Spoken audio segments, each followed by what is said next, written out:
ಬಾಂಧವರೇ, ದಕ್ಷಿಣ ಕನ್ನಡ ಜಿಲ್ಲೆಯಲ್ಲಿ 3 ದಶಕಗಳ ಕಾಲ ಬಿಜೆಪಿಯ ಆಡಳಿತದಿಂದ ಭ್ರಮನಿರಸನಗೊಂಡು ಅನೇಕ ಕಡೆ ದಕ್ಷಿಣ ಕನ್ನಡ ಜಿಲ್ಲೆಯ ಜನತೆ ನೋಟಾದ ಕಡೆಗೆ ತಮ್ಮ ಮತವನ್ನು ಹಾಕಬೇಕು ಎಂದು ನಿರ್ಧಾರ ಮಾಡಿದಂತಿದೆ.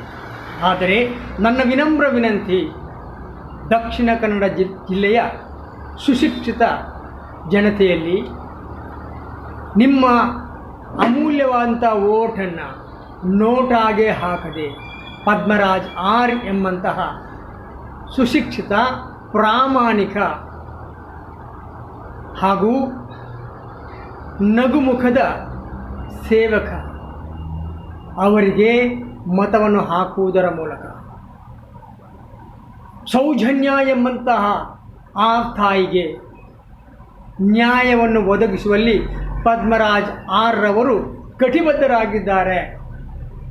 ಆ ನ್ಯಾಯಕ್ಕಾಗಿ ಹಕ್ಕೊತ್ತಾಯ ಮಾಡುತ್ತೇನೆ ಎಂದು ತಾನು ಘಂಟಾಘೋಷವಾಗಿ ಘೋಷಿಸಿದಂತಹ ವ್ಯಕ್ತಿಗಳಲ್ಲಿ ಪದ್ಮರಾಜ್ ಆರ್ ರವರು ಒಬ್ಬರು.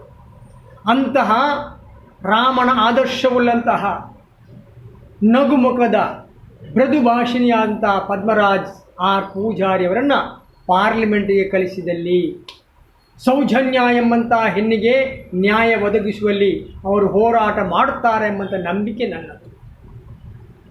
ಬಂಧುಗಳೇ, ಈ ದೇಶದ ಪ್ರಧಾನಮಂತ್ರಿಯವರು ಸಬ್ಕಾ ಸಾಥ್ ಸಬ್ಕಾ ವಿಕಾಸ್, ಸಬ್ಕಾ ಸಾಥ್ ಸಬ್ಕಾ ವಿಶ್ವಾಸ್ ಎಂದು ಜನರನ್ನು ನಂಬಿಸಿ ಈಗ ಚುನಾವಣೆ ಬಂದಂಥ ಈ ಸಂದರ್ಭದಲ್ಲಿ ಸೋಲು ಖಚಿತ ಎಂದು ಖಾತ್ರಿಯಾದ ತಕ್ಷಣ ಭಾವನಾತ್ಮಕ ವಿಚಾರವಾಗಿ ಮಾತನಾಡುತ್ತಾ ಹಿಂದೂಗಳ ಸಂಪತ್ತನ್ನು ಮುಸಲ್ಮಾನರಿಗೆ ಹಂಚುತ್ತಾರೆ ಮತ್ತು ಹಿಂದೂ ಮಹಿಳೆಯರ ಮಂಗಲಸೂತ್ರಕ್ಕೆ ಅಪಾಯ ಇದೆ ಎಂದು ಅವರು ಹೇಳುವ ಮೂಲಕ ಓರ್ವ ದೇಶದ ಪ್ರಧಾನಿ ಎಂದು ಮರೆತು ಮಾತನಾಡಿದಂತಿದೆ. ಬಹುಶಃ ಮಣಿಪುರದಲ್ಲಿ ಹಿಂದೂಗಳ ಮೇಲೆ ನಡೆದಂತಹ ಅತ್ಯಾಚಾರ, ಕೊಲೆ, ದೊಂಬಿ, ನಗ್ನ ಮೆರವಣಿಗೆಯನ್ನು ಮರೆತು ತಾವು ಮಾತನಾಡಿದಂಥದ್ದೇ ಎಂದು ಜನ ಹೇಳುವಂತಹ ಮಾತುಗಳು.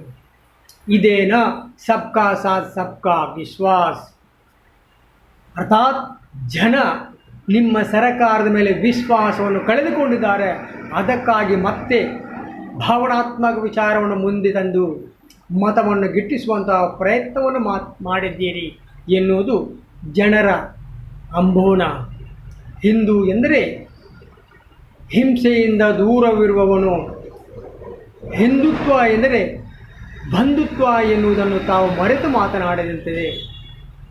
ಪ್ರೀತಿ ಸಾಮರಸ್ಯದ ದೇಶವನ್ನು ಕಟ್ಟೋಣ, ದ್ವೇಷದಿಂದ ದೇಶ ಕಟ್ಟಲಾಗದು, ದ್ವೇಷದಿಂದ ದೇಶ ನಾಶವಾಗುತ್ತದೆ ಎಂದು ತಾವು ಮರೆತು ಮಾತನಾಡಿದಂತೆ ದಕ್ಷಿಣ ಕನ್ನಡ ಜಿಲ್ಲೆಯ ಗತವೈಭವ ಅರ್ಥಾತ್ ಹಿಂದುತ್ವ ಅಂದರೆ ಬಂಧುತ್ವ ಎಂದು ತಿಳಿದು ಮತವನ್ನು ಹಾಕಿದಲ್ಲಿ ಮತ್ತೆ ದಕ್ಷಿಣ ಕನ್ನಡ ಜಿಲ್ಲೆಯಲ್ಲಿ ಅಭಿವೃದ್ಧಿಯ ಶಕೆ ಪದ್ಮರಾಜ್ರವರ ನೇತೃತ್ವದಲ್ಲಿ ನಡೆಯಲಿದೆ, ಆಗಲಿದೆ ಎಂಬಂಥ ನನ್ನ ಮನದಾಳದ ಮಾತು, ನನ್ನ ಅಂತರಾಳದ ಮಾತು. ಬಹುಶಃ ಅಂತಹ ಆದರ್ಶ ವ್ಯಕ್ತಿಯನ್ನು ಪಾರ್ಲಿಮೆಂಟಿಗೆ ತಾವು ಕಳಿಸುವ ಮೂಲಕ ಅವರು ನಮ್ಮ ಜನಧ್ವನಿಯಾಗಲಿದ್ದಾರೆ ಎನ್ನುವುದು ನನ್ನ ಮನದಾಳದ ಮಾತು.